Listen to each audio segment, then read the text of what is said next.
welcome to B2B Breakfast to Business with your morning girl, Bea Lim, also the Managing Director of Team Asia.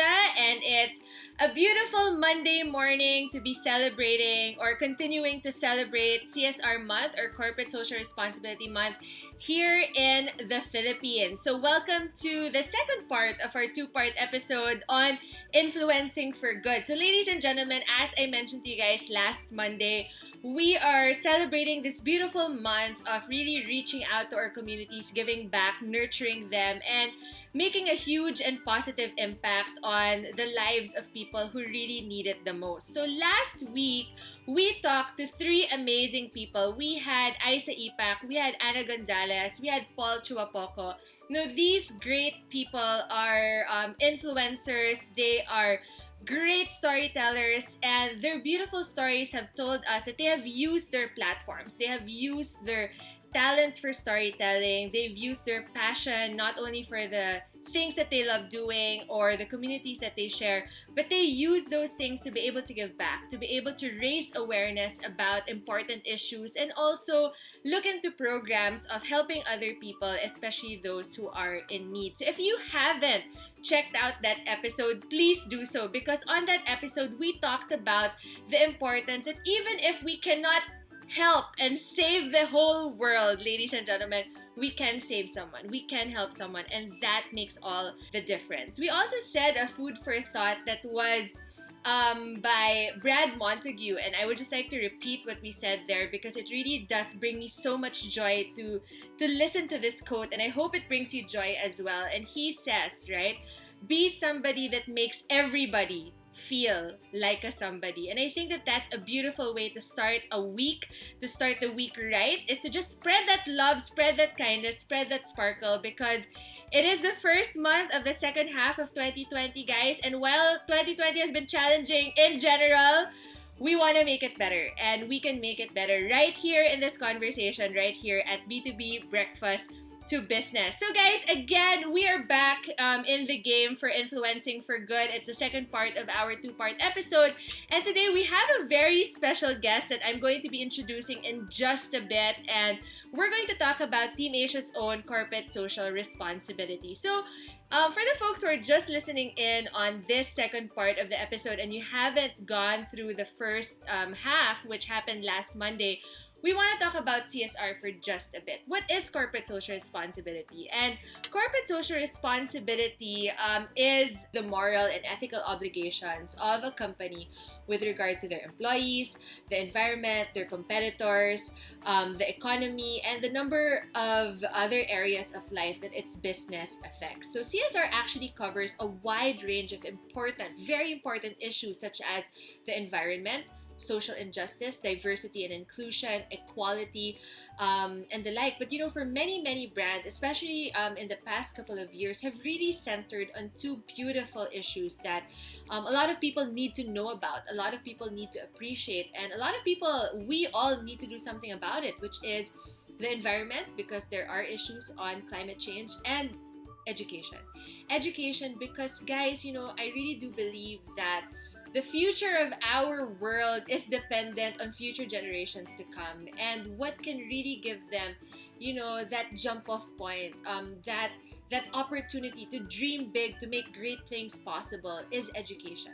With education, they are able to open up so many different opportunities, so many different windows for them to succeed and achieve great things, but also to be able to learn the values, to learn important lessons in life that will not only empower them, but also strengthen and inspire them to move forward. So that is actually some of the social issues that are, being brought to light in the recent years. And one of those very big important issues, education, is something that we, Team Asia, really do believe and support.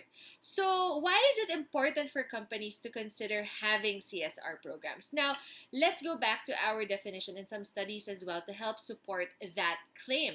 So as per the US Chamber Foundation, CSR programs drive employee engagement. They also attract loyal customers, especially if the values of the company are the same as the values of the customers. They feel an affinity towards your brand, they feel an affinity towards that organization, and it makes them align their efforts or their behavior with that of your own.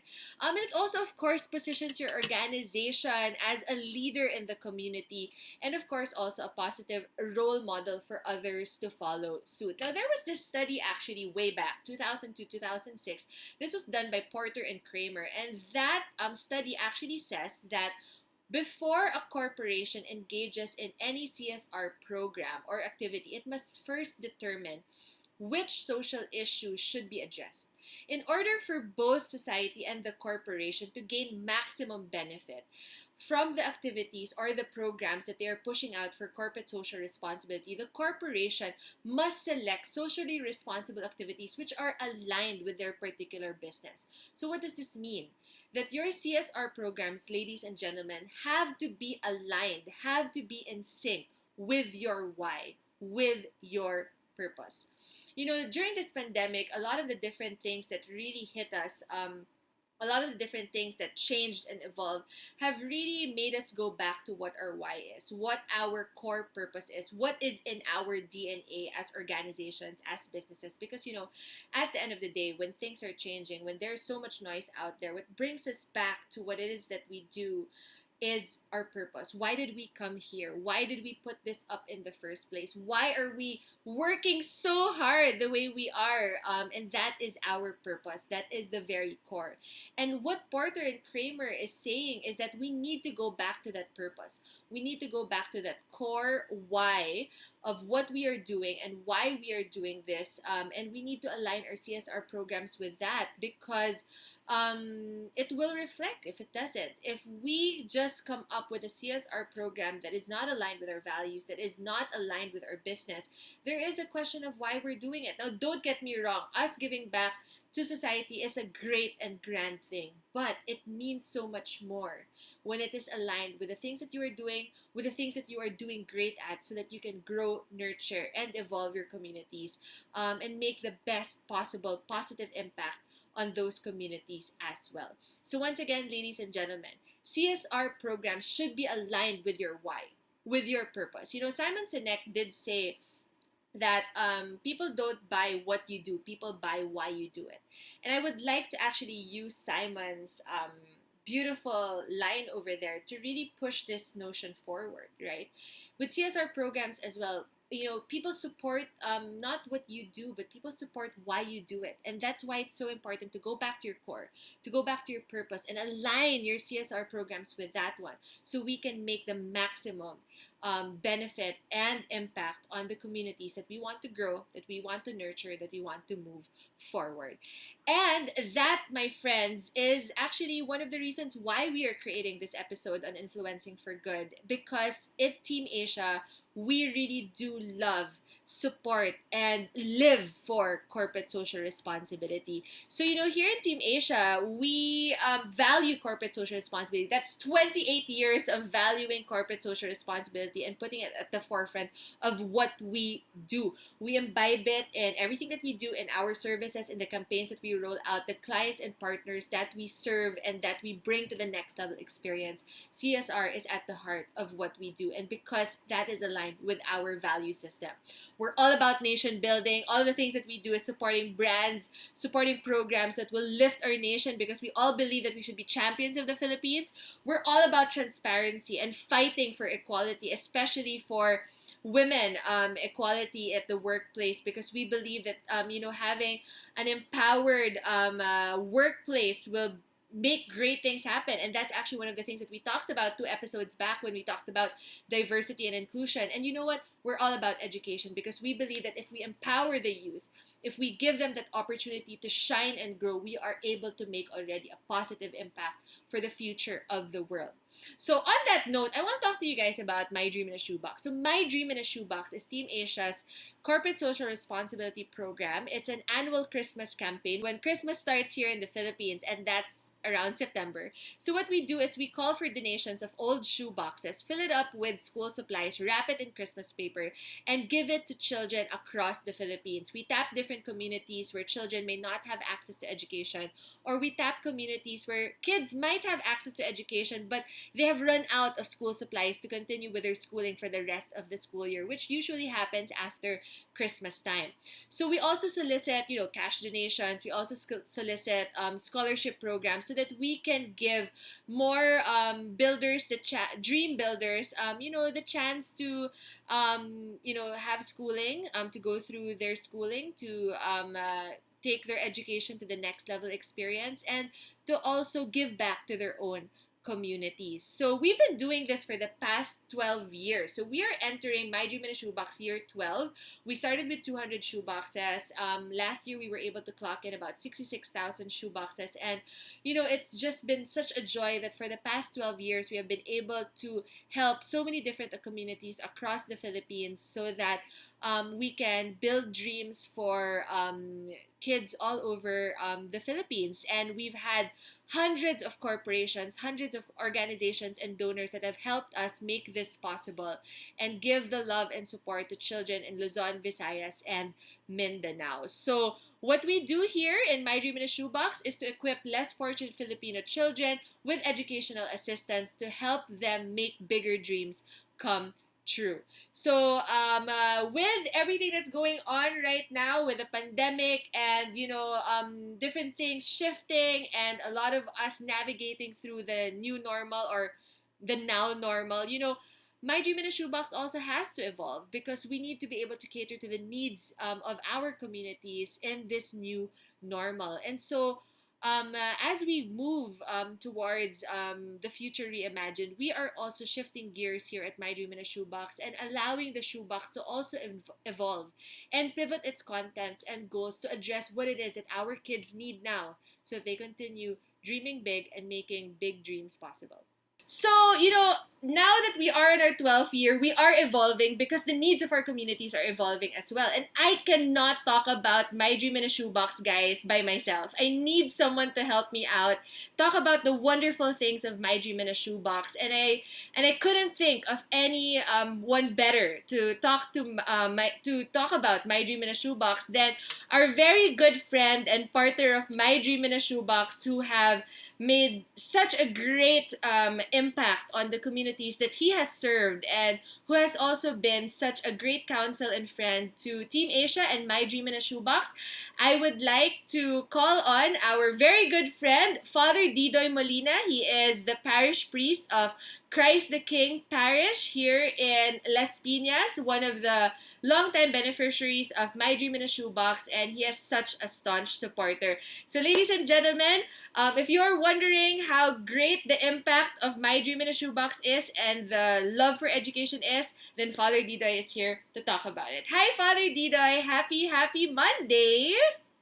Hi, Bea. How are you? I'm good. How are you? I'm doing okay. Thank you for inviting me to be part of this podcast. Congratulations. Thank you. Thank you so much, Father Dita. And thank you for being a part of it because we couldn't have done it without you. We wouldn't be here with My Dream in a Shoebox if we didn't have your love, support, and awesomeness throughout all of these years. So before we go into all of my many questions about My Dream in a Shoebox, Father Didoy, I would love for our listeners to hear about actually your own My Dream in a Shoebox journey. So I've talked about My Dream in a Shoebox for a bit, and so I wanted to know from your perspective, what was your My Dream in a Shoebox journey like? Please tell us. My first experience of my dream in a showbox was when I was assigned in San Pedro, Calungsod. Before began my journey as a parish priest in Ascension of Our Lord Parish, and it was there that I got the opportunity and the blessing to get to know you and your family, Monette and Mike, and everyone at Team Asia, helping out, serving in the parish community, and also in our outreach programs. And then when I transferred to San Pedro Calungsod, Monette gave me the good news that you have started and have a very successful run with the My Dream in a Showbox program. And offered me assistance with our Christmas activities by sharing and giving joy to children with my dream in a showbox. And I'm very happy because we were able to share gifts to more than thousands of kids in the Paris community in Muntinlupa. And more than that, I'm very, very happy to hear that every year you were able to share gifts to tens of thousands of children. And that was my journey beginning in San Pedro Calungsod. And when I transferred to Christ the King Parish, I'm very blessed that you continued to offer your help and assistance in sharing joy to kids, especially during Christmas time. That's awesome. Thank you so much, Father Dieter. It just brings me so much joy to also think about all of the years that we've been coming together for our gift giving. Every year. Yes, every year. Actually, Father, I would like for you to tell our listeners more about that. So maybe you can share first so that they can actually imagine, right, what we've been doing all of these years.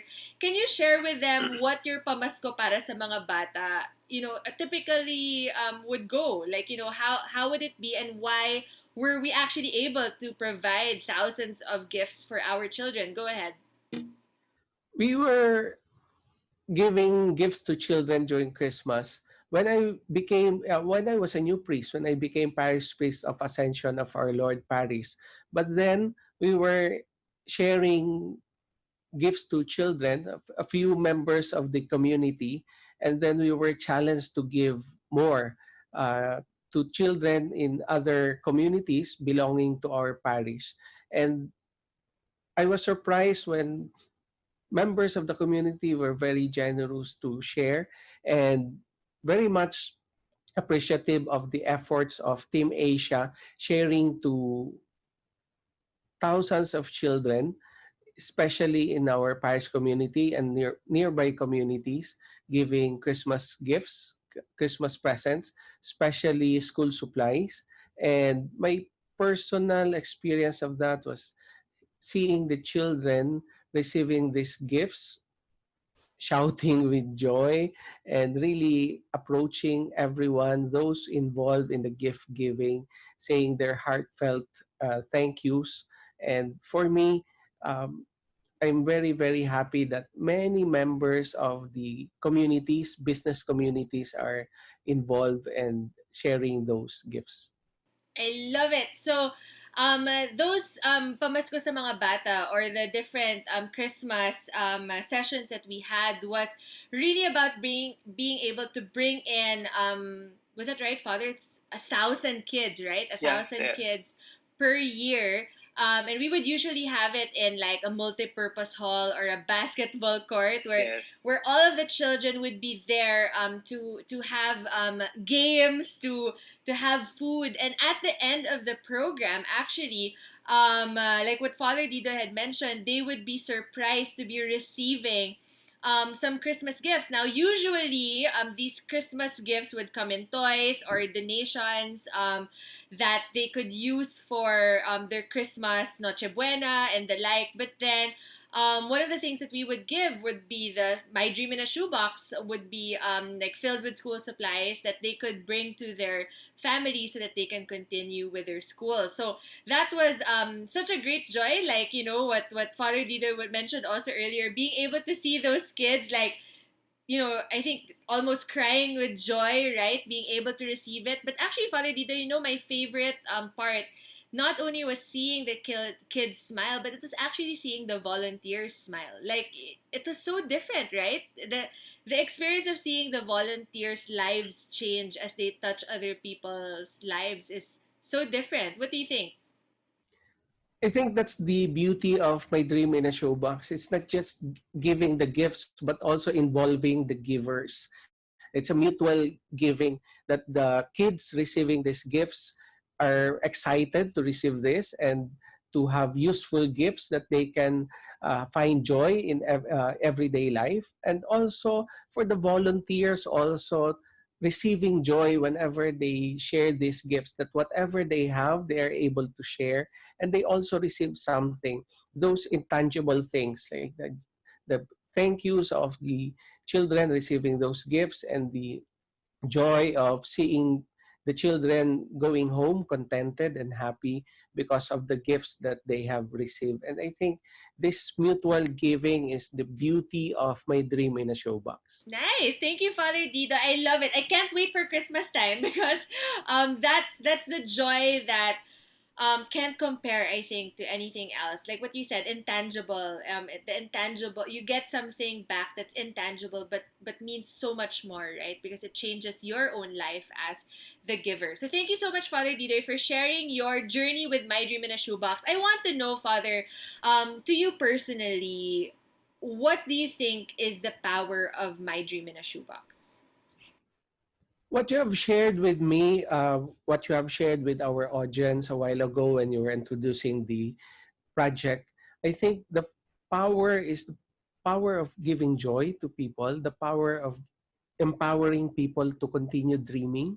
And we do that by sharing whatever we have. I think that's the power also of teaching, not just the children to value education, but also companies and members of companies to value education and supporting people in the communities.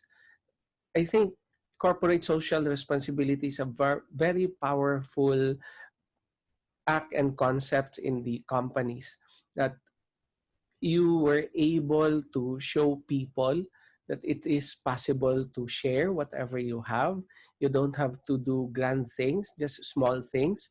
But with these small things, you were able to do the very impressive thing that's, in a way, at first glance, it's very impossible to do. But you were able to do the impossible of sharing joy to thousands of kids. I think that's the power of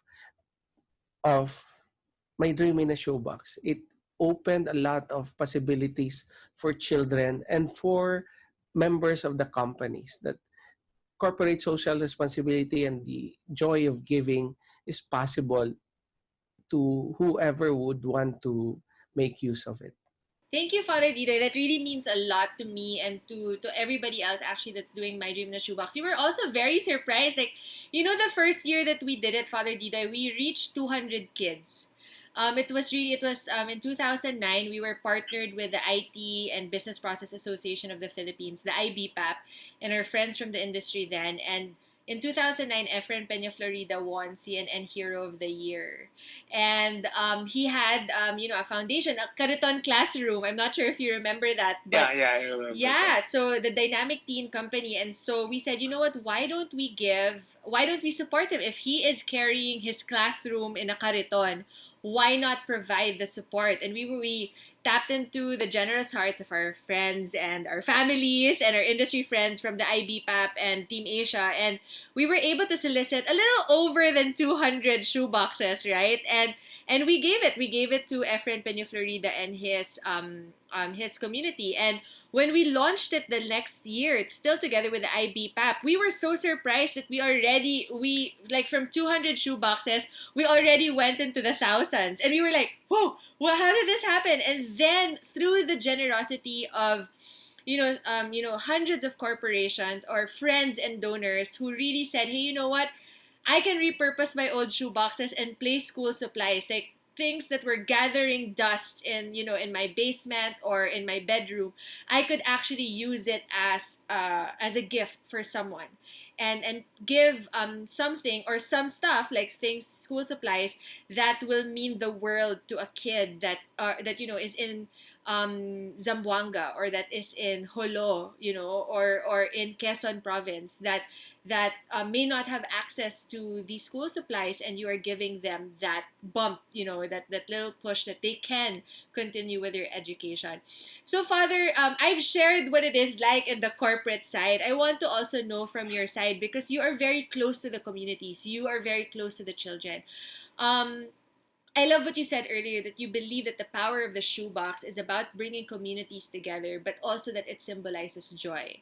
To you, what do you think the shoebox symbolizes to the kids? What does it mean for the kids?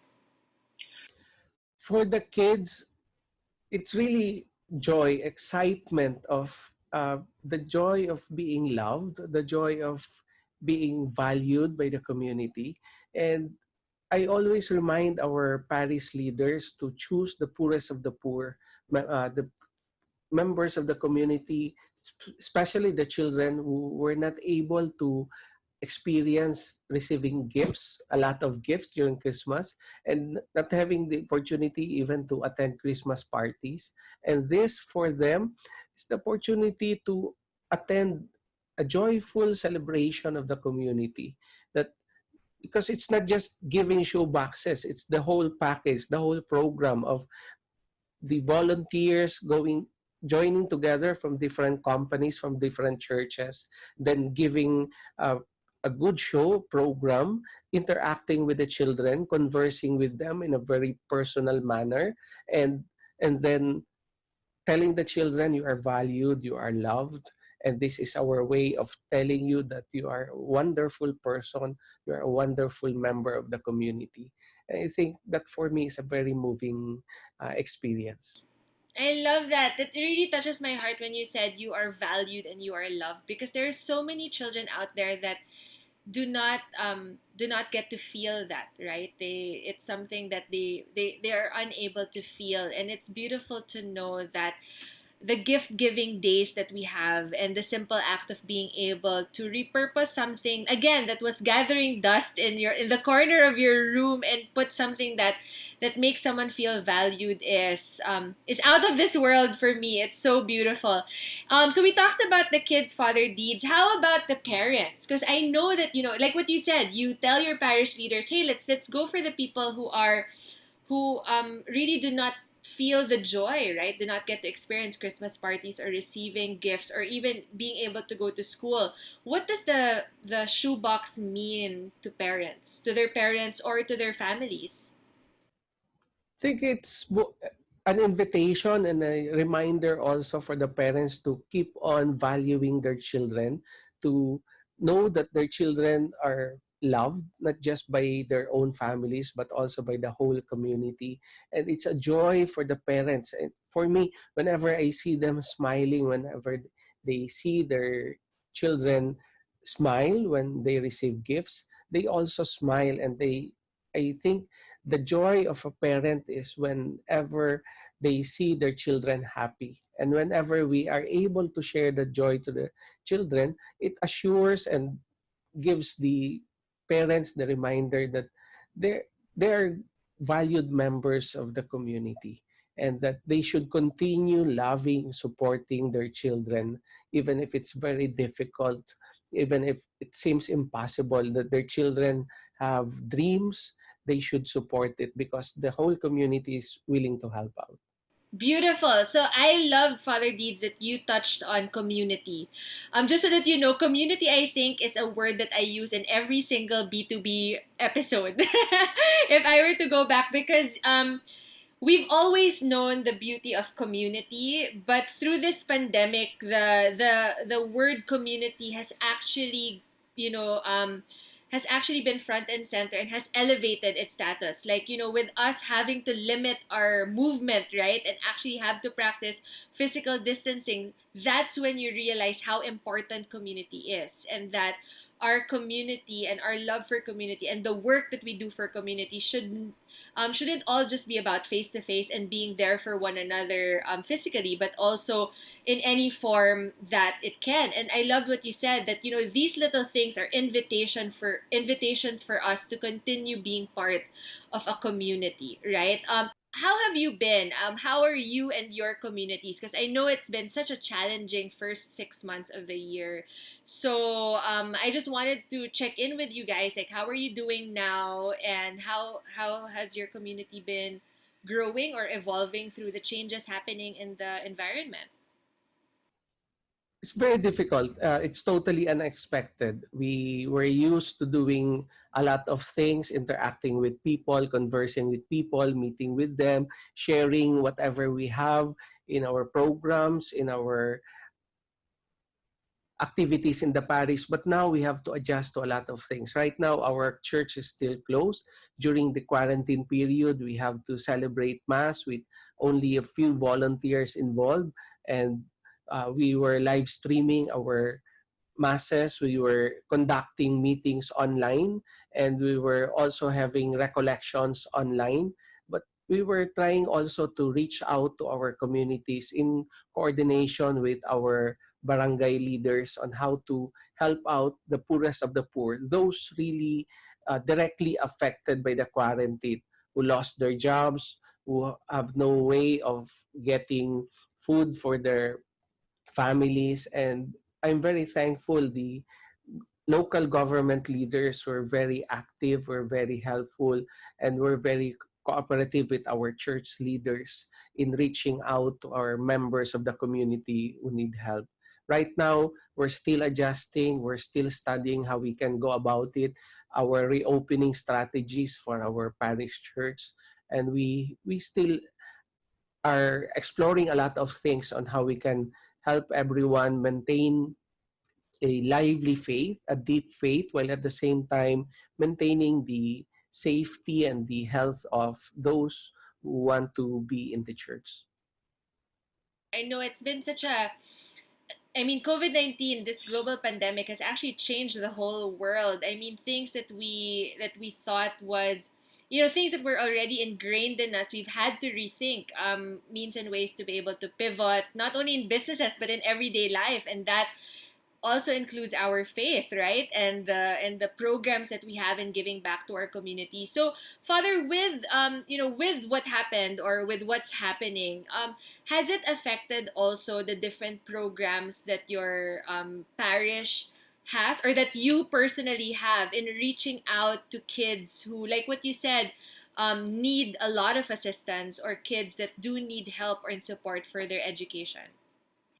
Definitely, we were very much affected by what happened, and we personally, I'm still studying how we can go about it. The leaders are also exploring ways how we can reach out to our young people in the community, the children, and our youth leaders and volunteers are also challenged on how to reach out, because we want to keep everyone safe, but we also want to help each other, support each other mentally and spiritually, emotionally.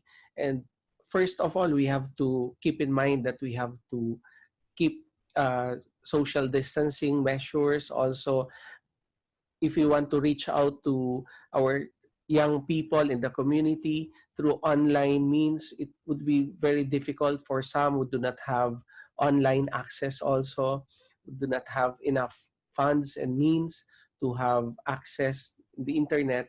So we're still studying means, because it's very difficult. Like when parents would want to have their children baptized, we have to give seminars online. If we want to have meetings, we have to be online, but not everyone can attend because of the constraints of financial and also the logistical concerns when it comes to internet use. I know it's very hard, Father Deeds, because of course all of our different communities have different needs, right? I mean, we do have sectors that are that have different needs, and it's really a great balancing act, right, to be able to see how we can provide for all of those different needs. So, Father Dieter, I know that My Dream in a Shoebox is not the only program, in different parishes out there, especially in your parish. I mean, there are a lot of different programs that you guys put together for the children, for the parents, for the community as a whole. And I wanted also for our listeners to see how beautiful these different programs of support, how these come together to grow a community and make it stronger. I just wanted to check in with you with My Dream in a Shoebox and the other programs or the other support systems that you have from maybe other companies or other communities and parishioners out there. How has your community grown over the years through the help and support of these different organizations? I'm very thankful for the support of the organizations, the companies, your company, Team Asia, because it empowers us to continue dreaming and supporting our children, especially those who really need help, especially those who need affirmation and support to achieve their dreams. We believe and support Team Asia in these projects because personally believe our dreams, our aspirations are aligned, especially in the realm of education. We want to support children to achieve their dream of giving a decent education so that they can help out their own families, they can help out in the community, and as what you have shared in the nation building. And our parish community continues to support young people, especially those who want to receive college education by giving scholarships, because we really believe in the power of education. We really believe in the power of transforming people who can also be good leaders and who can really transform our communities. So that's what we really want to do, to support whatever in whatever way we can the projects of companies and organizations and those who want to help the parish in any way. I love it, Father Deeds. I love your term, transformation. I think that's all what we all feel now. I mean, I truly believe that we are all being transformed with what's going on now, per se. But I love that you said that our goal is to be able to help people transform as individuals and grow into the people who, to be able to move on, move forward with their mission in life, right? And we want to be able to empower and support them to do that.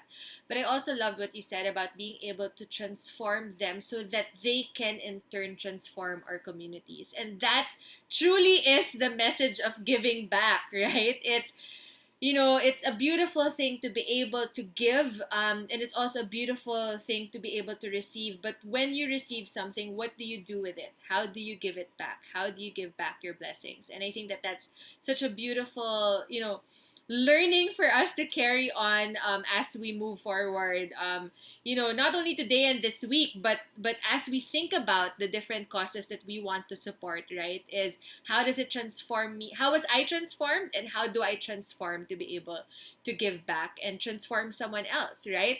Father Deeds, we touched on, how challenging it has been for you guys, and how things have been really shifted in the wake of this coronavirus. And I know it's been really challenging for you as well. What kind of help do you guys need in this new normal?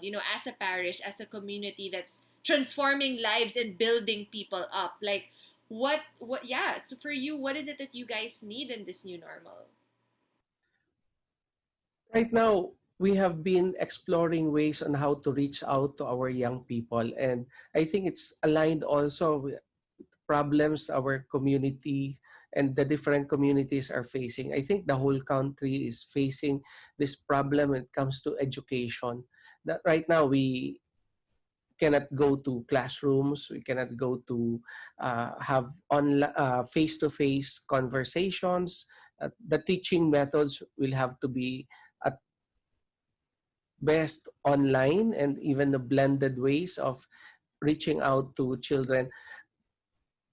We are aware that our communities are poor communities in the parish community, and many do not have internet access. So, and many also are not just having difficulties when it comes to education, but also financially, mentally, and emotionally. So, how do we reach out to those children who want to learn but do not have access to learning facilities? How do we reach out to children who are having mental, emotional difficulties, but do not have access to people who can help them journey with them?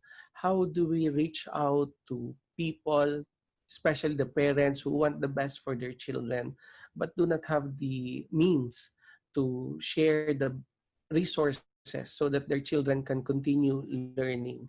Not just learning about things inside the classroom, but also learning about life, learning about values. How do we reach out to them as a church community, as a parish community? Nice. So it's really about being able to look into new solutions to be able to Yes. continue with those programs, right? And Father Dito, at this point, I would also like to check in if there are different programs also that you guys are already doing now or that you are planning to launch in the future that you would need help on, right?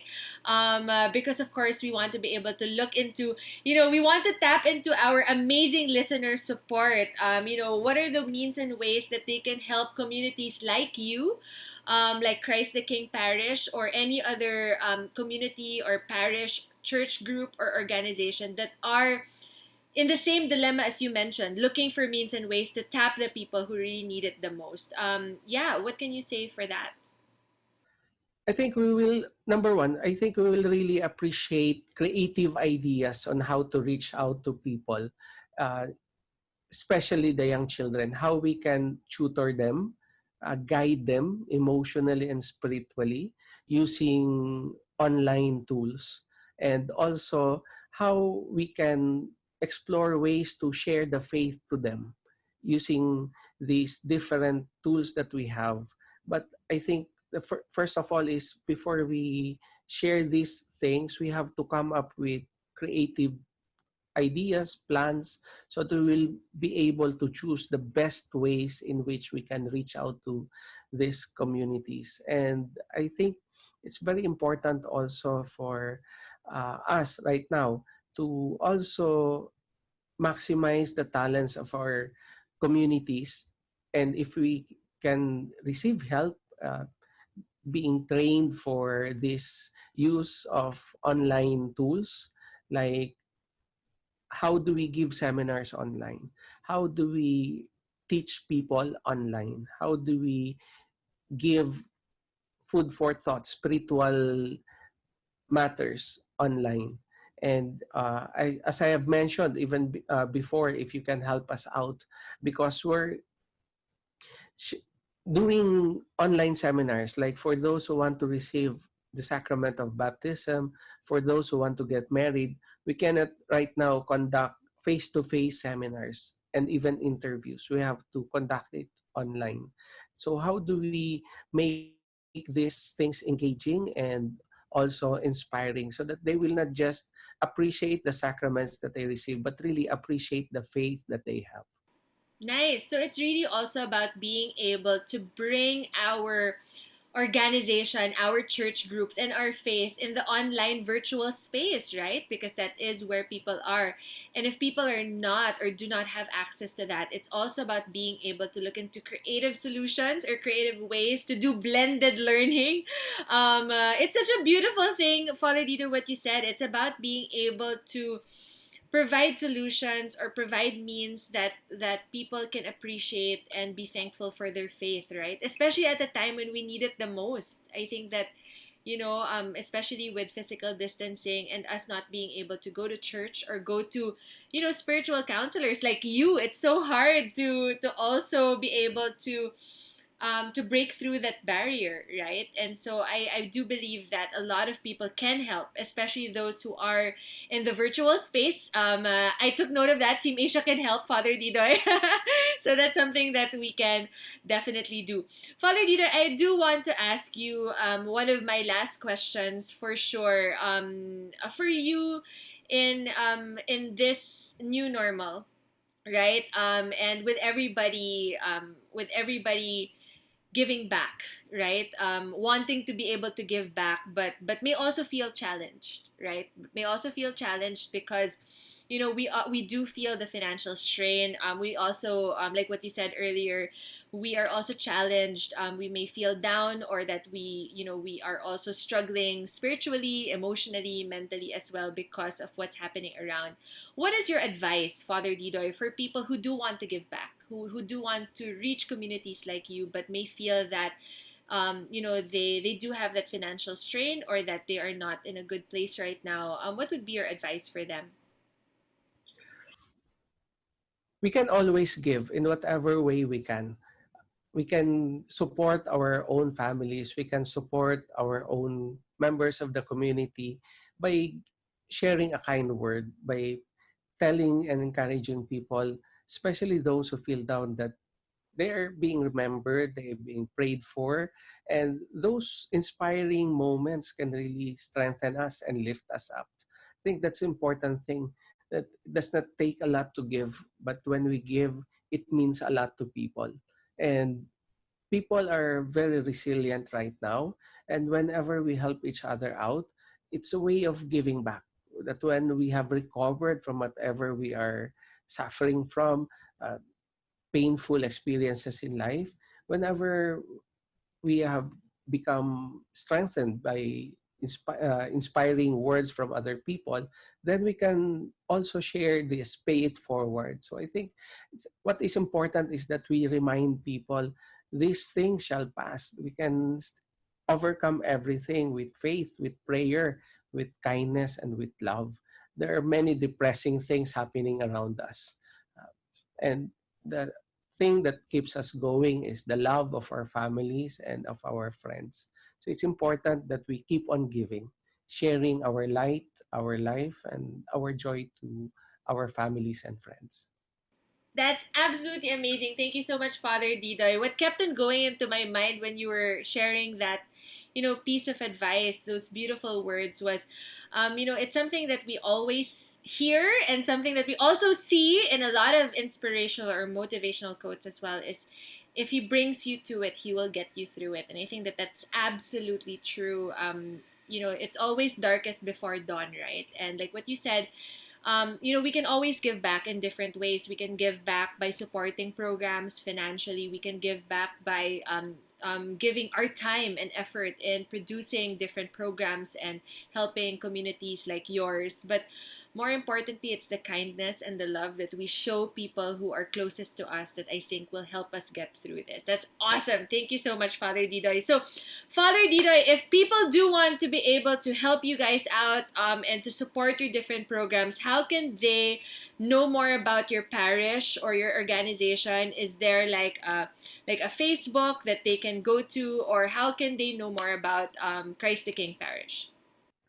We have a Facebook page that is where we post our programs, our announcements, our activities, and even our live streaming masses.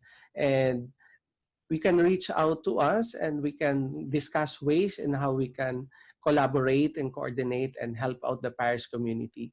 Our parish community is a very resilient community. It's a very happy, believing community.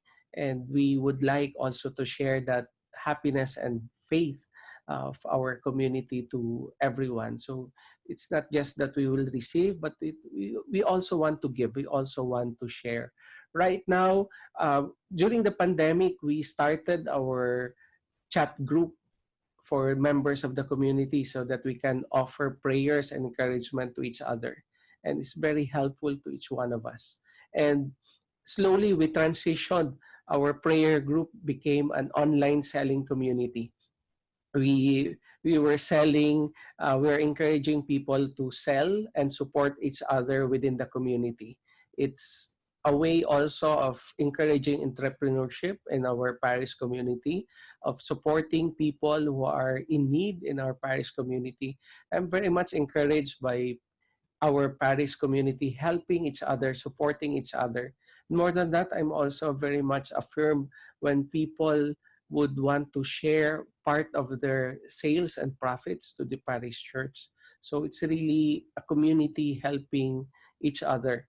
And I would want to encourage everyone to explore those ways and also to support your own community. Those who are selling, those who are creating things that would be helpful to you and to other members of the community. I love it. I love what you said, Father, about your community, that you are a happy and believing community. I want to be part of a happy and believing community because, guys, when you are part of a community that is spreading joy, spreading the love, and also believes in something that's greater than all of us, it does uplift you, it does motivate you, it will get you through the storms that we were talking about. But more importantly, it provides you with the support that we need, especially during this very trying time. So there you guys go. Father Dieter just mentioned they do have a Facebook page. So look them up, Christ the King Parish, and you will be able to look into means and ways to support their happy and believing community. Father Didoy, thank you so much for joining us here at B2B Breakfast to Business and sharing the love, sharing your journey, your personal journey for My Dream in a Shoebox, and also what are the means and ways that we can help, not only as individuals, but as companies, through CSR, through corporate social responsibility, and how we can help your different communities and programs. Thank you so much, Father Didoy. Thank you. As you know, we have a food for thought here in B2B, and I feel the love. We should be spreading the love and joy to everybody else. So I also want you to be able to share your own food for thought this beautiful Monday morning for our listeners. So with all of the things that we've discussed so far, Father Didoy, what is the food for thought that you would like to leave our B2B listeners? Go ahead. I believe what we have discussed is the power of giving, the power of sharing joy, and it does not take a lot to share joy to other people. Just should come from our heart. But when we are able to share anything that we have, who we are, then we are able to share and share our joy and empower other people, and thus it means a lot to other people. It means a lot to children. So it does not take a lot, but it means a lot. Thank you so much, Father Didoy. And actually, my food for thought for us this beautiful Monday morning, just to jump off of what you said, it's like it means a lot to people when we give. It means the world to them. It's giving them the opportunity to dream. And throughout our conversation, I kept on hearing Walt Disney in my head with what he said, with My Dream in a Shoebox, and us saying that, this beautiful shoebox symbolizes dreams and opportunities for not only kids to receive joy, but for parents, for communities to come together, be stronger, and for givers and for those who are giving to be transformed. All I could think about was what Walt Disney said: if you can dream it, you can become it. And I think that is so true for every single stakeholder in any corporate social responsibility program. All of these different programs, we conceptualize it, we dream it, and it grows because we are able to dream it. We can make it a reality, and if we provide every single person with that opportunity to dream, can you imagine how much more beautiful, happy, and believing the world will be? So there you have it, ladies and gentlemen, our B2B episode of finishing off our Influencing for Good two-part episode. And today we had Father Didoy Molina of Christ the King Parish, the Superman of Christ the King Parish. Father Didoy, thank you so much for joining us and being part of the magic. Maraming salamat po. Thank you, Bea, and more power to you and to your team, to your podcast. May you continue to reach out to other people and inspire everyone. Thank you very much, Father Didoy. And so to all of our different listeners, guys, you heard it here in B2B. Guys, it doesn't take a lot to be able to give back and empower our different organizations, to empower our different communities. What we need to do now is to be able to keep the love strong, to keep our community strong, because we can all get through this together. The Beatles did sing that song, we get by with a little help of our friends. So let us be that kind of friend who will help other people out. So there you have it. If you guys need help with your CSR programs, or if you guys want to be part of this My Dream in a Shoebox, year 12, it's coming, guys. We're going to be launching soon. Please do get in touch with us. You know where to find us, but if you don't, I'm giving you that chance here. Please do tune in our social media pages. We are on Facebook, www.facebook.com/TeamAsiaPH. We are on Instagram, tag us at TeamAsiaPH. You can also find us on LinkedIn, www.linkedin.com/company/TeamAsia. And of course, our wonderful website, it's www.teamasia.com. And actually, our My Dream in a Shoebox website is in tune with our Team Asia website. It's www.teamasia.com/shoebox campaign. And please be part of it, guys. Let's spread the love and let's make bigger dreams come true. There you have it. Thank you so much for tuning in to this week's episode. May you guys empower, love, spread the good word this week, and have a beautiful Monday morning. Thanks, guys. Bye!